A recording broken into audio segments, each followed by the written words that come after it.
Hello friends. तो जैसा कि आपको पता है कि सारे एग्ज़ाम्स अभी चल रहे हैं। एनटीपीसी, आगे ग्रुप डी का एग्ज़ाम है और भी बहुत सारे एग्ज़ाम्स हैं। ठीक है, जीएस का जो क्वेश्चन कॉमनली इन सभी एग्ज़ाम्स में पूछा जाता है, जो महत्वपूर्ण क्वेश्चन है उनका सीरीज़ हम चला रहे हैं। ठीक है, जो कि एग्जामिनेशन में बराबर रिपीट होते हैं, इनरोल होते रहते हैं। तो उसी कड़ी में आज भी हमारा वीडियो है। लगभग हम 70-80 या 100 क्वेश्चन ऐसे देखते हैं जो कि बहुत इंपॉर्टेंट है आने वाले एग्ज़ाम्स में, जो है इनकी पूछे जाने की प्रबल संभावना है। देखिए, इसमें रेलवे अगर पॉइंट ऑफ व्यू से अगर देखा जाए तो आईआरसीटीसी का फुल फॉर्म क्या है? तो Indian railway catering and tourism corporation. ठीक है, Indian railway catering and tourism corporation, ये आईआरसीटीसी का फुल फॉर्म है। ये पूछा गया था क्वेश्चन। ठीक है, तारापुर एटॉमिक पावर स्टेशन किस स्टेट में है? तारापुर पावर एटॉमिक स्टेशन जो है ये महाराष्ट्र स्टेट में है, और तारापुर जो है ये सबसे ज़्यादा जो है क्षमता वाला भी है। ठीक है, महाराष्ट्र में है ये। एंडोस्कोपिक यंत्र की मतलब कि क्या उपयोगिता है इसकी? एंडोस्कोपिक कैमरा का, एंडोस्कोपिक कैमरा का बहुत ही रोल इम्पॉर्टेंट है। इसका उपयोग जो है शरीर के आंतरिक अंगों की जांच करने के लिए इस कैमरा का उपयोग किया जाता है। तो मेनली यहाँ क्वेश्चन पूछा गया है कि शरीर के अंदरूनी अंगों की जांच के लिए कौन से कैमरे का इस्तेमाल किया जाता है? तो एंडोस्कोपिक कैमरा का इस्तेमाल किया जाता है। हीमोग्लोबिन के अभाव में होने वाला रोग का नाम बताइए। ऐसा रोग जिसमें रक्त की कमी हो जाती है, हीमोग्लोबिन का कमी हो जाता है। ठीक है, तो ये एनीमिया है। ठीक है, एनीमिया डिजीज़ में जो है ब्लड की कमी हो जाती है। फिर क्वेश्चन है कि मशहूर कार्टून चित्रकार है ना, मशहूर कार्टून चरित्र मिकी माउस के सृजनकर्ता कौन थे? तो वॉल्ट डिज्नी थे। ठीक है, मिकी माउस के जो कार्टून आता था मिकी माउस, तो वॉल्ट डिज्नी इसके सृजनकर्ता थे। Durand Cup is related to which game? Durand Cup किस गेम से रिलेटेड है? तो ये जो है फुटबॉल से रिलेटेड है। भारत का प्रथम राष्ट्रीय शासक किसे माना जाता है? पहला राष्ट्रीय शासक किसे माना जाता है नेशनल लेवल पे? तो देखिए, प्राचीन कालीन शासक चंद्रगुप्त मौर्य को जिसने जो है मौर्य साम्राज्य की स्थापना की थी, पहला राष्ट्रीय शासक माना जाता है। ठीक है, क्यों? क्योंकि सर्वप्रथम इसी ने भारत को एक जो है केंद्रीय शासन के रूप में जो है एकीकृत किया था।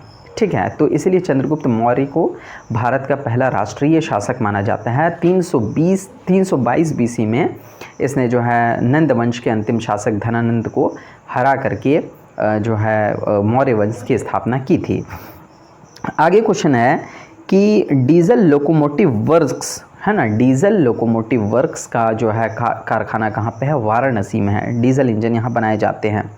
रेफ्रिजरेटर में शीतलक यानी कूलेंट के रूप में किसका इस्तेमाल किया जाता है? तो इसका इस्तेमाल इसमें जो है फ्रियोन का इस्तेमाल किया जाता है। ठीक है, CFC का। देखिए, यही वो चीज़ है जो कि ओजोन लेयर को भी बर्बाद कर रहा है। ठीक है, फ्रियोन। उसके बाद क्वेश्चन है कि डोंगरी जो है किस स्टेट की आम भाषा है? डोंगरी जम्मू कश्मीर स्टेट की आम भाषा है। ठीक है, इसी से मिलते एक और लैंग्वेज कोंकणी है। डोंगरी कोंकणी में कंफ्यूज मत होइएगा। कोंकणी जो लैंग्वेज है ये कोंकण प्रदेश यानी गोवा और महाराष्ट्र के कुछ हिस्सों में बोली जाती है, मेनली गोवा में।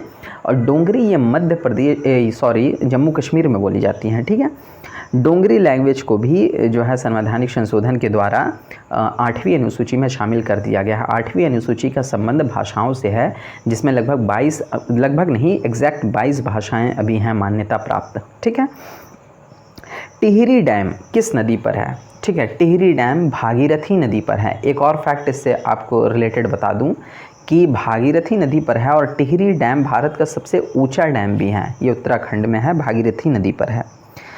उसके बाद क्वेश्चन है कि कैनियंस का निर्माण किसके द्वारा होता है? जो दर्रे हैं, पहाड़ी दर्रे, कैनियंस, उनका निर्माण ग्लेशियर के द्वारा होता है। ठीक है, ग्लेशियर्स के द्वारा।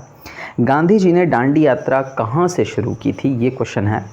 गांधी जी ने दांडी यात्रा साबरमती आश्रम से शुरू की थी, अहमदाबाद से। और ये मार्च कब शुरू हुई थी? तो 12 मार्च 1930 ईस्वी को ये मार्च शुरू हुई थी। ये भी क्वेश्चन पूछा जाता है। और 6 अप्रैल को गांधी जी दांडी पहुंच जाते हैं। दांडी गांव जो है ये समुद्र तटीय गांव था। ये किस ज़िले में पड़ता है? ये भी क्वेश्चन पूछा जाता है। तो ये गुजरात के नवसारी ज़िले में पड़ता है। ठीक है, यहाँ पहुंच करके गांधी जी ने सांकेतिक रूप से नमक बना करके नमक कानून को तोड़ा, नमक कानून को भंग किया। ठीक है। इसके बाद ही जो है सविनय अवज्ञा आंदोलन का सूत्रपात भी हुआ। इसके बाद क्वेश्चन है कि स्वतंत्र भारत का पहला गवर्नर जनरल कौन था। देखिए, स्वतंत्र भारत का पहला गवर्नर जनरल जब इंडिया आज़ाद हो गया था तब की बात है। इंडिया जब आज़ाद हो गया था तब पहला गवर्नर जनरल एक अंग्रेज ही बना जिसका नाम था माउंटबेटन। फिर आपसे अगर ये क्वेश्चन पूछा जाए कि स्वतंत्र भारत के पहले भारतीय गवर्नर जनरल कौन थे, तो सी राजगोपालाचारी स्वतंत्र भारत के पहले जो है भारतीय गवर्नर जनरल थे। माउंटबेटन के बाद यही बने थे और अंतिम भी यही थे गवर्नर जनरल। उसके बाद गवर्नर जनरल का पद समाप्त कर दिया गया इंडिया में, ठीक है। फिर राष्ट्रपति का चुनाव हुआ और राजेंद्र प्रसाद जो है प्रथम राष्ट्रपति बने देश के। इसके बाद क्वेश्चन है EVM का फुल फॉर्म क्या है। इलेक्ट्रॉनिक वोटिंग मशीन EVM का फुल फॉर्म है। चीनी यात्री हेन स्वांग जो है मेनली यहाँ क्वेश्चन ये है कि कौन सा चीनी यात्री नालंदा विश्वविद्यालय में अध्ययन किया था। ह्वेन सांग ने नालंदा विश्वविद्यालय में अध्ययन किया था। ये हर्षवर्धन के कार्यकाल में इंडिया आया था। 606 से 647 का कार्यकाल जो है हर्षवर्धन का है। इसी बीच में हेन स्वांग इंडिया आया था और नालंदा विश्वविद्यालय जो कि अभी नालंदा ज़िले में पड़ता है बिहार के, यहाँ पे इसने अध्ययन की थी। फिर क्वेश्चन है कि बुद्ध की मृत्यु क्या कहलाता है। मृत्यु महापरिनिर्वाण कहलाता है, ठीक है। गृह त्रयाग को महाभिनिष्क्रमण कहते हैं, ठीक है। ज्ञान प्राप्ति को संबोधि कहते हैं। इसी तरीके से आप इससे रिलेटेड भी क्वेश्चंस मैंने आपको 2-4 बता दिए। पानीपत की दूसरी लड़ाई कब हुई थी। पानीपत की मेनली 3 लड़ाइयाँ हुई। पहली लड़ाई जो हुई वो जो इब्राहिम लोदी जो कि लोदी वंश का अंतिम शासक था, इसके खिलाफ जो है इसी के चचा ने आमंत्रण दिया बाबर को कि आप भारत पर आक्रमण करिए, ठीक है। और बाबर आया और इब्राहिम लोदी और बाबर के बीच में 1526 ईस्वी में पानीपत का प्रथम युद्ध होता है, जिसके बाद मुग़ल वंश की नींव इंडिया में पड़ जाती है। दूसरा पानीपत का युद्ध कौन सा कहलाता है, जो कि अकबर और हेमू के बीच लड़ा गया, ठीक है ना। शेर शाह सूरी का सेनापति हेमचंद्र विक्रमादित्य और अकबर की तरफ से बैरम खान ने 1556 ईस्वी में ये लड़ाई लड़ी थी। तो दूसरा युद्ध पूछा गया है, ये पानीपत की दूसरी लड़ाई। तीसरी लड़ाई 1761 ईस्वी में आपका मराठाओं के बीच में और अहमद शाह अब्दाली के बीच में हुआ था, ठीक है। तो 3 पानीपत की लड़ाइयाँ हुई थी। भारतीय प्रेस का मुक्तिदाता किसे कहा जाता है। सर चार्ल्स मैटकॉफ को भारतीय प्रेस का मुक्तिदाता कहा जाता है, ठीक है। प्रेस पर बहुत ज़्यादा शिकंजा किसने कहा था, तो किसने कसा था शिकंजा सबसे बहुत ज़्यादा, तो लीटन ने, ठीक है, जिसने वर्नाकुलर प्रेस एक्ट लाया था। तो प्रेस पर बहुत ज़्यादा इसने शिकंजा कसा था, ठीक है। और फिर वर्नाकुलर प्रेस एक्ट को रिपन ने हटाया था। ये भी क्वेश्चन पूछा जाता है। बहुत सारे इंपॉर्टेंट फैक्ट्स हैं इससे रिलेटेड। सबसे छोटा महासागर कौन है। सबसे छोटा महासागर आर्कटिक है, जो कि नॉर्थ पोल के पास पड़ता है, ठीक है। सबसे बड़ा महासागर प्रशांत महासागर है, ठीक है। और इसका एरिया बहुत बड़ा है। विश्व का सबसे बड़ा डेल्टा सुंदरवन का डेल्टा है। किन नदियों के द्वारा बना, ये क्वेश्चन पूछा जाता है। गंगा और ब्रह्मपुत्र के द्वारा ये सुंदरवन का डेल्टा बना है।